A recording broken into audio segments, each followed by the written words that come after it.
Hey guys, it's Nicholas here from upgrade2life.com, and in this video I want to show you the story of how Abdullah taught the law. It is already done. So for those of you who don't know, Abdullah was basically, to keep it very simple, there's a lot to talk about him, right? But he was basically Neville Goddard's mentor, Neville Goddard's teacher. So Neville first of all learned the law of assumption from him, from Abdullah. And there are many stories about him, right? But the best story is actually the one that I'm going to show you in this video. And that is, how did he taught the law to Neville? So how did Neville learn about the law of assumption? What was the first instinct, the first manifestation basically that Neville did with this law? And what was the way of him teaching it to Neville? In my opinion, that is one of the best stories and one of the simplest stories that you can understand to apply this the right way, because it's not meant to be overcomplicated. So with that, let's just jump into the video. And I want to explain the story based on quotes that Neville shared in one of his lectures, where he explained to his audience how this happened, right? How Abdullah taught the law. So I didn't have a job. I had no money. I was living in a basement. And Abdullah lived in a very lovely home. Okay, he starts to explain the story with that. So Neville was jobless, he had no money, he was basically living in the basement, but his teacher was living very noble and in a lovely home. I said to Abdullah, in the month of October, late October, I've been gone from Barbados for almost 12 years. I came here in 22. And it's almost 12 years, and I've never had a desire to go back. But now I have a hungry desire, a haunting desire to go to Barbados. Not a thing stops me but a lack of money. I have no money. Okay, so super easy. Neville came to New York, and then certainly just out of nowhere, basically, he had this new desire, right? A desire was born, and he felt, I want this. Like, I want to go to this island of Barbados where he was actually born, I guess. I think that's true. He was born on Barbados. Yes. His family lives there, has a business there. It's a huge company, by the way, even until this day. So he had this desire, but he had no money to go there. And he said to me, right, Abdullah, his teacher, said to him, you are in Barbados. You are in Barbados. And I said, I'm in Barbados? He said, yes, you are in Barbados. And so you see Barbados, and you see America from Barbados. And you can smell the tropical land of Barbados. See only the little homes of Barbados. And that's all you do. You simply sleep this night in Barbados. Right? And that is key when you understand this. So instead of trying to explain in a difficult way and all of the methods, all the techniques, all the fancy stuff out there, he simply said, you are already there. Right now, boom. Sleep in that state, right? View the world from that state, like from Barbados, from the state that you are already there, that you already have it, that you have already moved to Barbados. Well, I thought him insane, really. I mean, at the moment, it seemed so stupid. So Neville didn't believe this. It seems really stupid, right? If you would explain the story to just some random stranger, they would say, are you kidding me? Like, what do you mean by this? It's already there. It's already done. But let's keep going, okay? Because this story is awesome, like I said. Well, nevertheless, that night I slept in Barbados. Not physically, but in his imagination, right? I assumed that I am in Barbados in my mother's home, and that I saw America relative to Barbados. And it wasn't under me that night. It was north to me, about 2,000 miles. So basically he imagined him to be in Barbados and started to view the world. Oh, how would I view my friends, or how would I view the world and other related things to me when this is already true? I have a very important video. I will link this above. It's called Frame of Reference. Make sure you watch this. This will 100% help you to realize your goals. Okay, Frame of Reference, I'll link it above. So he slept in his imagination in Barbados. Well, the next day, I didn't tell him anything. Okay, so he did not went to his mentor and said anything. About a week later, when nothing happened, I thought I would approach him. This time, we moved into November, so it was already November. I remember he started this in October. So, and nothing happened. So Neville also realized that, nothing happened. I said, you know, Ab, not a thing has happened. He wouldn't discuss it with me. He turned his back on me and went into his little library and slammed the door. About 3 times I tried to open up a discussion with my friend Ab between that moment when I first talked to him and the end. He would never discuss it on the basis. How could he discuss with me how I'm going to Barbados when I'm already in Barbados? That's stupid to discuss how I'm going to go when I am in Barbados. And if I'm faithful to my assumption, I can't discuss how I am already there. So you see, Abdullah, Neville's teacher, was very smart, because whenever Neville had doubts, and this story just shows that even Neville, when he first started out at this journey, had a lot of doubts, a lot of worries, a lot of, what needs to happen? Is this really possible? What does it mean? Can I really do this? And all of this stuff. I also have a video that I uploaded before this, which is called Doubt versus Faith.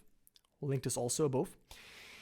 So, but his teacher, right, he didn't discuss it with him. He just said, no, slammed the door, boom, I can't discuss. You are already there. How can I talk to you right now? How can we have this conversation when we are already in Barbados? How can you tell me you're not with the person that you want to be with when you are already in a relationship with them right now? How can you tell me that you're broke when you have already a very wealthy bank account? It's not possible. You see, and this was the mentality that his teacher wanted to teach to Neville. Well, this went on. On the morning of the 4th day of December, when we're already in December, there is no job, no place to go. And the last boat that will get me there by Christmas, is going to sail on the 6th. Okay, so time is running up basically. Nothing is going on. Neville still has no money, still no tickets. Nothing is going to seem his way. Under my door, there's a little letter from my brother Victor. So in the letter, he justifies why he asks me to come. I know you don't have a job, and there's no excuse for not coming. And so I'm enclosing a draft for $50. Okay, what does it mean, right? So in this story, after some days, after some weeks, after even some months, right, Neville's brother Victor, he sent Neville a letter, and this letter said that he's invited to come to Barbados. And that Neville can come to Barbados. His brother also included like $50 so that Neville can buy something to wear and can buy some tickets. Okay? And then Neville said, I rushed right up to Abdullah and I said, I got my ticket for Barbados, but I have to go 3rd class. I'm all elated and happy about it. Okay, so Neville basically wanted to buy his tickets. They said to him, you can go, yes, here you have a ticket, but it's 3rd class. But he had a ticket. He went to his mentor. He said, who told you you are going to Barbados? And who told you that you went to Barbados 3rd class? You went to Barbados and you went 1st class. So I went down on the morning of 6th December with my 3rd class ticket, went up to the desk as they're checking in the passengers, and I put my ticket forward. And they said, I've got good news for you, Mr. Goddard.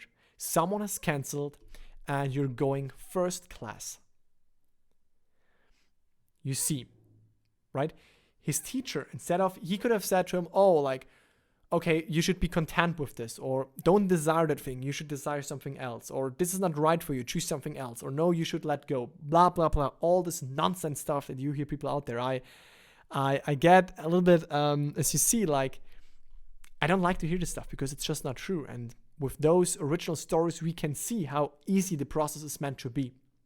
Okay, so his teacher basically said, you didn't went 3rd class, you went 1st class, and you are already there again. Neville wanted to go on the boat, and they said to him, you can go 1st class. Someone canceled.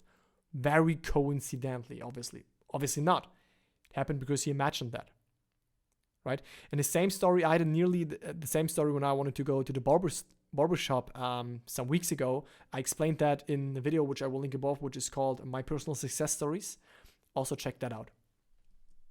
So he taught me by his rudeness that I cannot discuss how if I'm doing what I'm supposed to do.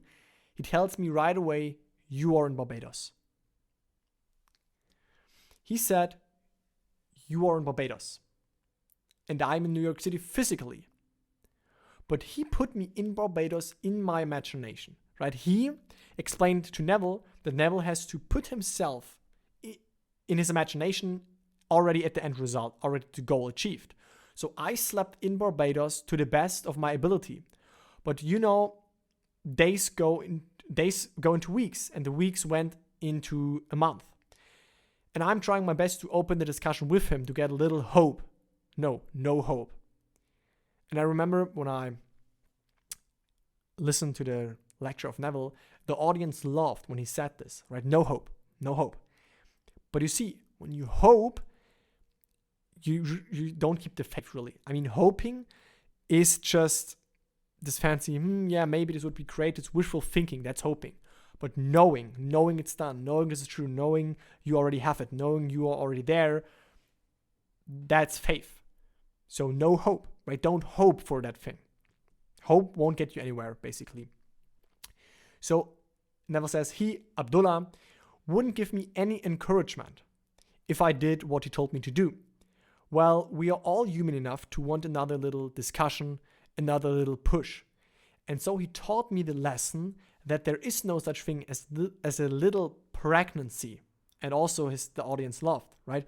No such thing. If you did it, then you're pregnant. Let the child grow, and interference with it is going to be a miscarriage. Okay, I want to read that again. There is no such thing as a little hope. You can't be a little pregnant. When you're pregnant, you will get a child. When you know it's done, you will get the result.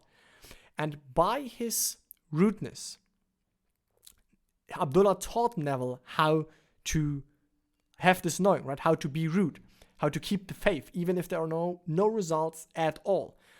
And also, please see that Neville said, we are all human enough to want another little discussion, another little push. Everyone wants to see results. Everyone wants to get this encouragement of they're doing something, they're doing it right. There are signs, blah, blah, blah. All of this little encouragement. But this is not necessary. And this is not good when you always want the next encouragement, the next push, the next little confirmation that you're doing it right, because this will keep you into the state of it's not already real, it's not already true yet. So don't do this, right? When you're pregnant, then you're pregnant. Let the child grow. You assume that you're in Barbados. Now you're pregnant. The idea is that you're going to give birth to a journey which will land you right in Barbados, right? The bridge will unfold. So you've assumed it. That is conception. Now don't try to argue. You have conceived. All you have to do is be faithful, be a faithful mother, and bear that child. And don't discuss it with me anymore. Right? When you discuss it with friends, there are people out there that want to manifest some stuff, want to change something in their lives, want to be a new version of themselves, but then they went about it. They asked their friends, oh, what do you think? And they say, oh, yeah, maybe this doesn't work for you. Maybe this is not good for you. Choose something else. And they listen to all this stuff out there, right? Like to listen to all of those doubts and make them true for themselves.